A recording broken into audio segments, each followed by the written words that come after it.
Andy, did you hear that? Come on. Did I hear what? That whistle.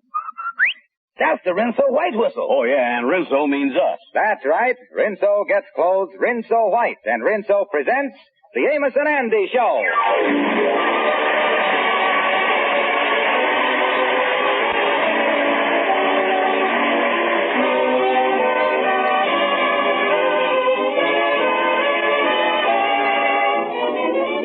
Just about this time every year, I try to remember the New Year's resolutions I made last January. And if I can remember 1 out of 10, I feel like I'm doing fine.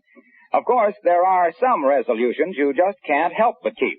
For instance, if you ladies resolve to use Rinso for clothes washing in 1945, come 1946, I'm sure you'll still be using Rinso.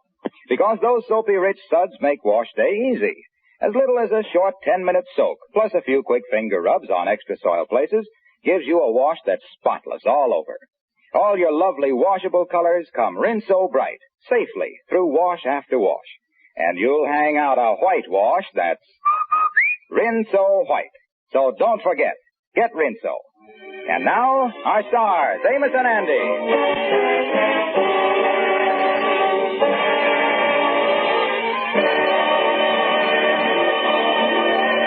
Well, it's almost New Year's Eve, and the big event in Harlem is the New Year's Eve party to be given by the socially exclusive Charles Jackson family. At the moment, we find Andrew H. Brown in his office, telling his secretary, Miss Blue, why he knows he will be the only one among his friends to be invited to this smart affair. You know, Miss Blue, it's a shame that I ain't going to spend New Year's Eve with my friends this year. But I is the high society type, and Charles Jackson's only wants them kind of peoples at the party, you know. Mr. Brown, is the Charles Jacksons really society people? Oh, sure, they is ritzy, all right. You know, they is the only family in Harlem that's got a cook and upstairs maid. Upstairs maid? Yeah. Of course, I guess the downstairs must get pretty dirty, huh? It must be almost wonderful to be invited to a real society party and get a beautiful engraved invitation. Invitation, yeah. Well, tell you the truth, that's what I'm waiting for. Mine ain't come yet. Well, if you ain't got your invitation yet, how you know you is invited? Oh, I'll be invited, don't worry. You see, I done took the Jackson's daughter, Camellia, out a couple times, and they gotta invite their daughter's boyfriend, you know. That's right, I guess. Oh, sure. I showed her a swell time on 2 different nights. Why, the last time I took her out, my bill come to over $6. It did? Yeah. I wonder how much hers come to. Well, Mr. Brown, you mean to say you didn't pay her bill, too? Well, being a rich gal, she says something about a Dutch treat. You know, she likes me all right. By the way, when is the morning mail due? Maybe my graved invitation will be in that. The morning mail come 2 hours ago. There was nothing in it but a bill from your tailor for turning the lapels around on your suit. We only get one more mail before New Year's, and that ought to be here in a little while. Yeah, well, that's the mail that the invite will be in, all right. No question about that. I showed that. Wait a minute. Here come Amos. Well, I'm going in the back office and finish my work. Yeah, okay. Well, how's it there, son? Hello, Amos. Hello. Yeah, well, Andy, I just stopped in to find out what you're doing New Year's Eve. I thought maybe you'd like to go with me and Ruby over Now, wait a minute, Amos. Wait a minute. I is sorry that I ain't spending New Year's Eve with none of my old friends this year. Oh. This'll be the first time I ever missed a New Year's Eve with you. But, Amos, I is going to a very exclusive party. Only the very high society types like me is going. Oh, well, I'm glad you're going to a high-class party, and me and Ruby figured that maybe you was invited to the same place we was, so we could all go together. Well, look, Amos, I is sorry, but let's face the thing. Yeah.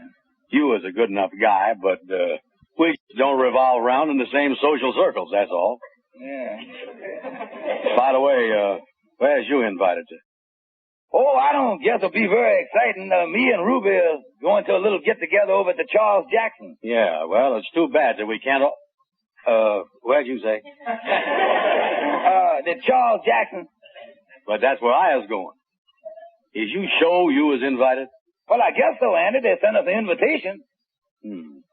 Yeah, well, I guess they invited you because they want you because you was a friend of mine. Yeah. Yeah, they figure I wanted it that way, yeah. You know, doing me a favor. Oh, yeah. You say you got your invitation already? Oh, yeah, I got it right here in my pocket. Here it is, engraved and everything. Yeah. Pretty, ain't it? Excuse me. What do you see outside? Oh, yeah, I thought I seen the mailman across the street, but tain't him. Oh. Well, Amos, I guess I'll see you at the Jackson party then. Right now, I got to get over to Shorty's barber shop and start getting fixed up for the affair.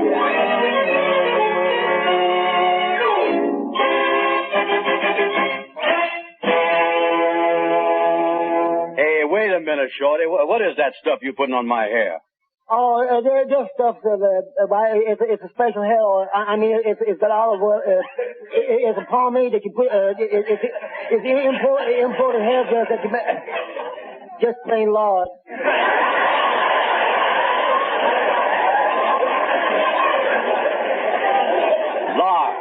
Lard on my hair? Yeah. How much is that costing me? 15 cents and 2 red points.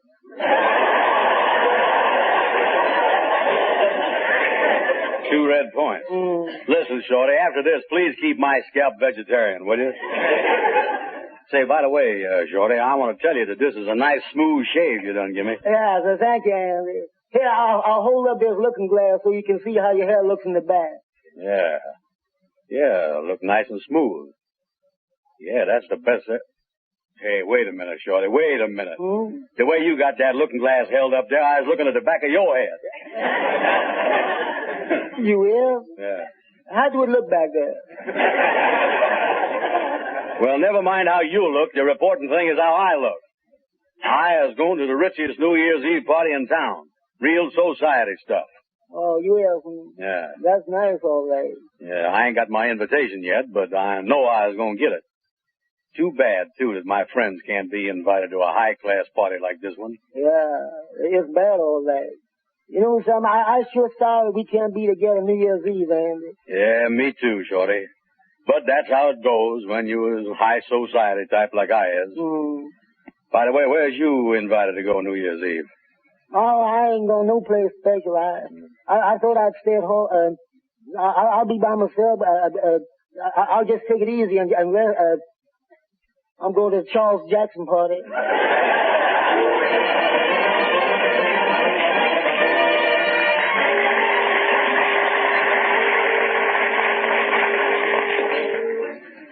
Well, this is the last mail here, and my invite didn't come.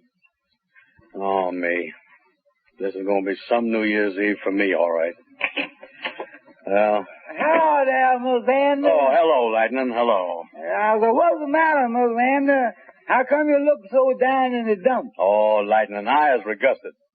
I takes Camellia Jackson out and shows her a big time, and then her mama don't send me no invite to their New Year's Eve party. Maybe the Jacksons don't approve of you for that daughter. Oh, you're crazy. Certainly they approve of me. Outside of the fact that I ain't got a job and ain't got no money in the bank, I was the most legible bachelor in town. Well, some parents is very stuck up that way. They don't want to see their daughter starve.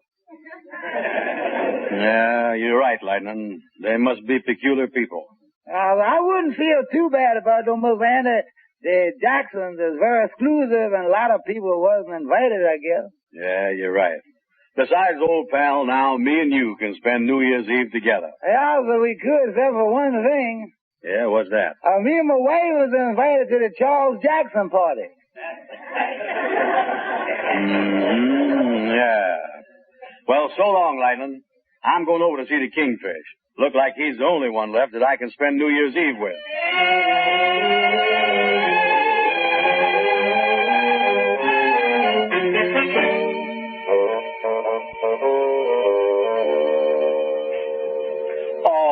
Kingfish, you too? Yeah, you see, and being one of the reporting citizens of Harlem, it was natural that Jackson sent me the invitation. Yeah, but tell you what, son, you come over and hang around the open window at the Jacksons, and maybe I can toss out a hunk of turkey or something like that to you, you know. Now, wait a minute, just a minute. I got pride like anybody else. I ain't hanging around no window where I wasn't invited, waiting for somebody to toss me out a hunk of turkey like a dog. Could you make it white meat? Well, you know, and after the way you took this Camellia Jackson note, I thought sure you'd be invited. Yeah, that's what I thought. It just go to show you that where human nature is concerned, you can't trust human nature where it's concerned. Yeah, I ain't quite figured that out, but I think you got something there, all right. Oh, you know, that Camellia done give you a raw deal. Yeah, and I was mad. Oh, I don't blame you. I don't blame you. The thing that really hurts me is that I done opened my big mouth to everybody telling them that I was the only one that was going to be invited, and now I was the only one that ain't. Now, look, Ann, look here. Why don't you just forget it and take out some other gal and celebrate New Year's Eve that way? Oh, I can't do that. I was broke. That's why I was so happy that I could be with Camellia at her house and not have New Year's cost me nothing. I wish there was some way that I could think of so I could be invited to that party. Andy, wait a minute. What's the matter? You think of something? Listen, phone Camellia. Tell her you was coming over to ask her something. Mm-hmm. And then when you get there, act like you don't know there's giving a New Year's Eve party and invite her out to all the swell nightclubs in town for a big evening. Well, now, what good is that going to do? Well, you see, Andy, when she hears you was inviting her to all these places, she gonna feel mighty ashamed of herself for not inviting you to the party. Yeah, that's right. She will, won't she? Yeah, that's the point, Andy. Now, look here. Then after that, what else can she do but invite you to her party right then and there? Oh, I tell you, son, it can't miss. That is called the art of hinting. Kingfish, I think you're right. That's exactly what I'm going to do.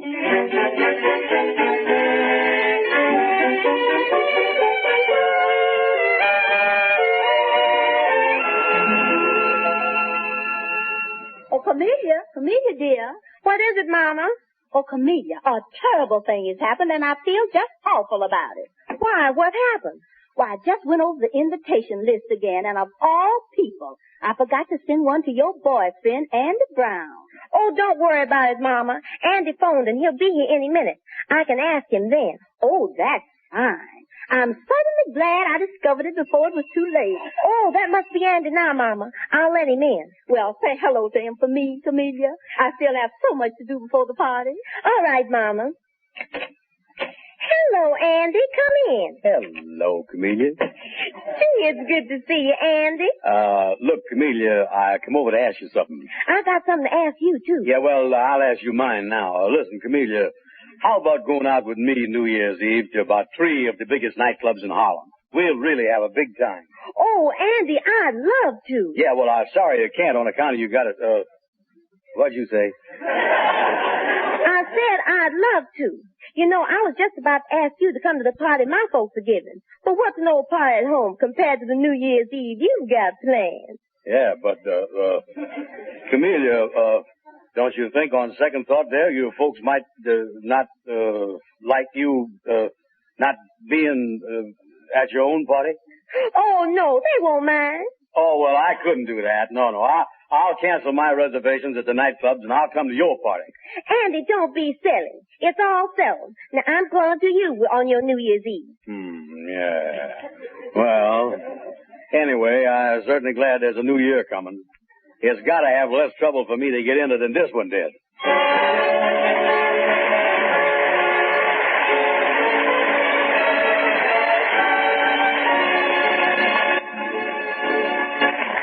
Well, the Kingfish's brilliant idea has hardly gone according to plan. And it looks like Andy has dug his own grave. We'll see if he can get out of it in just a moment. Say, folks, remember the visitor I had last New Year's? Yes, of course they remember. Nobody can forget me. Yeah, that's right. He said, hey, wait a minute. Who are you? You know who I am. I am Father Time. I'm on my way out. But not until I check up on you, Wilcox. Remember that woman in Peoria, Illinois? You mean the one who used to run her washer for nearly an hour at a time? Well, look, Spirit, I told her about Rinso. Now she knows it takes as little as a 5-minute run per load to get clothes Rinso white. Don't haunt me, Spirit, please. Well, what about that woman over in Asheville, North Carolina? The one who used to wear herself out scrubbing every wash day. Scrub. I told her about Rinso, too. Now she lets Rinso's Soapy Rich Suds soak her clothes clean. Good, Wilcox, good. Just one more little matter. Did you ever speak to that lady in St. Louis, Missouri? About doing the dishes with Rinso, you mean? Oh, sure. Sure. She's been using Rinso. She says dishwashing is a snap. Fine, fine. Keep up the good work, Wilcox. You'll be hearing from me next year. Friends, help me to have a good report next time, will you? Get Rinso. And now, back to the Amos and Andy Show.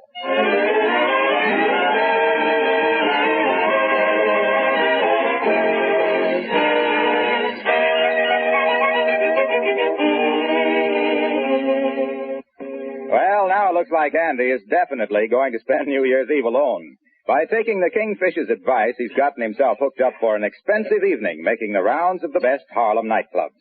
Andy is broke, and right now he's telling Amos his troubles.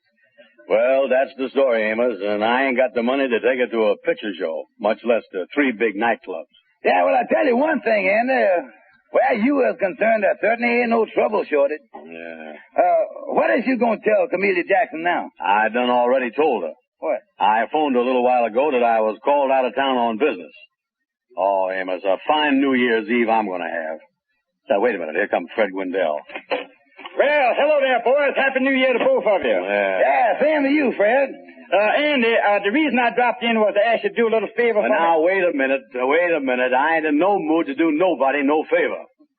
I is in a mess, and I don't see nobody trying to help me out. But Andy, look here, I done been invited to the Jackson party, and since I hear that you ain't going, I want you to do me a favor so I can go. Oh, yeah, you wants me to do you a favor so you can go.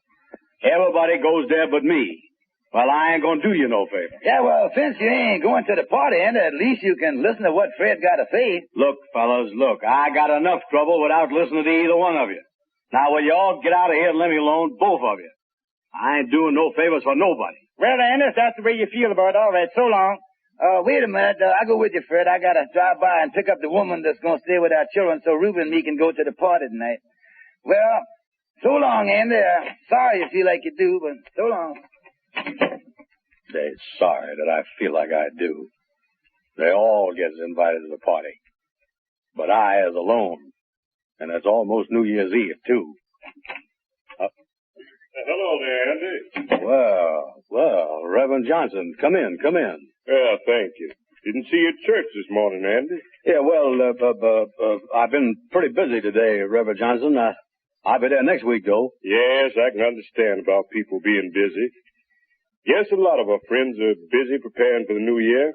Yes, sir, that's right. That's exactly what I was busy doing, yes, sir. You know, Andy, preparing for the new year in the right way is just as important as coming to church. Maybe in some cases even more important. It is, huh? Yes, you see, Andy, to most people, the new year is a symbol of hope and promise for something better. It's the opportunity to erase the mistakes of the past, to make new friendships and to strengthen the old ones. But deeper than that, Andy, the hour of 12, that line between the old year and the new, is actually a horizon beyond which all hope for a better world. Yeah, you're right, yes, sir. We're all hoping to find a better world, all right. But that's a mistake, Andy. Finding implies luck, chance. We don't find a better world. We make a better world. We does? How do we make it? Why, by doing things for other people. You see, when you do things for other people, Andy, they love you for it. And when there's love, there can't be greed. And when there's no greed, there's no hate. And where there's no hate, there can be no such thing as war. And that, Andy, is a better world.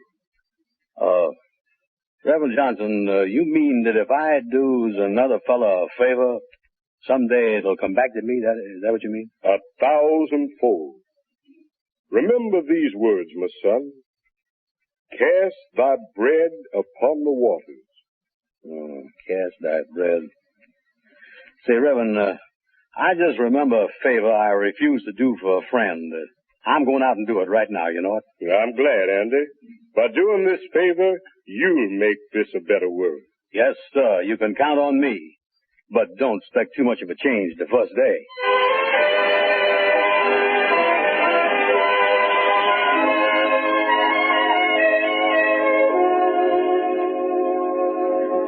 Fred, in other words, when you was over there and asked me to do a favor for you, you know, I was a little short with you there. My mind was on something else, and I think that I give you kind of a short answer. Well, Andy, sure is nice of you to come over here and tell me all that. In other words, you mean that you will do me the favor? Oh, sure I will, sure. Like Reverend Johnson say, cast a few crumbs of bread on the waters and you get back loaves of bread. Now, what you want me to do for you, Fred? Well, now, look here, Andy. Here's what I want you to do, and I sure will appreciate it, too. Yeah. You know, I am doing a lot of jobs over at the newspaper there, and one of my jobs is the society reporter. Yeah, I know that. And I got some work to do tonight. But if you could do it for me, you see, that would make it so I could go to the Jackson party. Oh, sure, Fred. I'll be glad to do it for you. What you want me to do? Well, now, look here. Here's exactly what I'm going to ask you to do. I'm supposed to make the rounds of the best Harlem nightclubs and get the names of the prominent guests spending New Year's Eve at these clubs, you see. I makes the rounds of the best Harlem nightclubs, you say? Yeah, that's right, Anna. That's exactly right. And the head waiter in each one of them will give you a list of all the guests there, you see. Now, here's a press pass that will admit you and one friend to all of them. And by the way, Anna, you being a representative of the press, the management of each nightclub will give you all your refreshments and food free of charge. That's what it do. Boy, that Reverend Johnson really knows his stuff, don't he?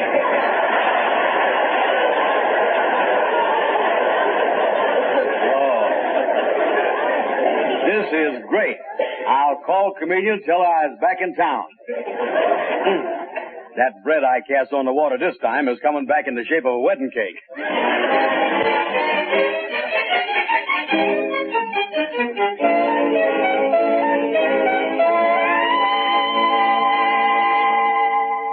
Reverend Johnson, I was on my way over to pick up my gal, Camellia, but I just dropped in to tell you how much I appreciate your advice you gave me, you know, about helping others and getting repaid for it. Well, I'm glad you feel that way, Andy. Oh, yeah. From now on, I was a firm believer in that helping and getting repaid stuff.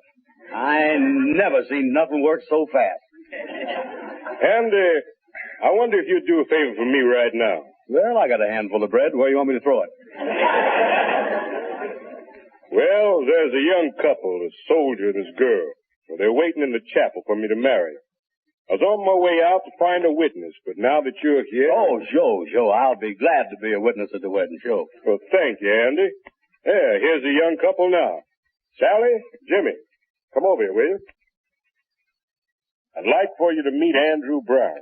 How you do, Mr. Brown? Yeah, I do. Congratulations. I suppose now the two of you is getting married. You're going out and have a swell time celebrating New Year's Eve and your wedding both. Well, we'd sure like to, but I'm afraid we can't do much celebrating. Getting married is taking about all the money we've got. You mean you two young people aren't going to celebrate your wedding? And on New Year's Eve, too? Well, you see, Reverend, the reason we are getting married so unexpectedly like this is because Jimmy's going overseas any day now. And we just got enough money left for me to get back home. Oh, well, that's a shame. You could afford to go out somewhere, though, could you? Well, I don't know, Andy. It's pretty expensive going out on New Year's Eve. Yeah, that is right. The cafes is charging... Say, wait a minute. I got an idea. Why couldn't I give the soldier and his gal here the press pass that... I wonder if I was overdoing this casting the bread stuff. Andy, what are you thinking about? Well, I was just thinking that I could give the bride and the groom, yeah, that'd help make a better world. Yeah. Look here, Jimmy. You and Sally is going to have a wonderful New Year's celebration for your wedding. Now listen, here's a press pass. Both of you go to the best places in Harlem, and it won't cost you a single cent because you get it all.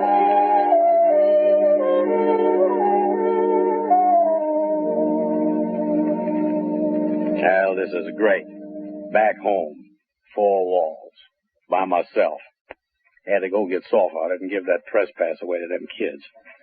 I could be dancing with Camellia right now at some nightclub. This ain't a mess.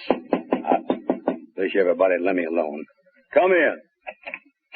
Well, hello there, Andy. Oh, Amos, what you doing here? I thought you and Ruby was at the Charles Jackson party. Well, we couldn't go, Andy. The woman that was supposed to stay with the children couldn't come, so me and Ruby stayed at home, and then Reverend Johnson dropped by, and he told us what you'd done and how you'd be all alone tonight. Yeah, I guess I was a sucker, spoiling my New Year's Eve for a couple of strange kids. Reverend Johnson told me to cast my bread on the water and it'd come back to me. I was unhappy, Amos. Unhappy? Why, Andy, what you done tonight ought to make you the happiest and proudest man I know. You see, Andy... Wait a minute. Wait till I answer the phone out in the hall here. Wait a minute. Yeah, well, take your time, Andy. Go ahead. Yeah. Hello? Andy, this is Fred Gwendell again. Oh, listen, Fred, I couldn't go to the nightclubs for you, but I got a friend of mine that's going, and he'll get you all of the names. Oh, that's great, Andy, because I was going to ask you to change your plans for me anyway. What do you mean? Over at the newspaper, I take care of the theatrical news, too, you know. Yeah. Well, a girl that just got to town, and she been invited to a big private party tonight, and I was wondering if you would go with her. You go right to the party, you'll have a swell time. Well, who is the gal? Hold your hat, Andy. It's Lena Horne. Lena Horne? She is the best-looking gal in the country. Yeah, well, now look here. Put on your best clothes. I'll meet you in front of your house with an automobile, and I'll take you over and introduce you. Okay, see you in 10 minutes. So long. Amos, that Reverend Johnson is as right as two rabbits. Oh, what happened? What happened? I done cast some crumbs of bread on the water, and somebody done sent me a bakery.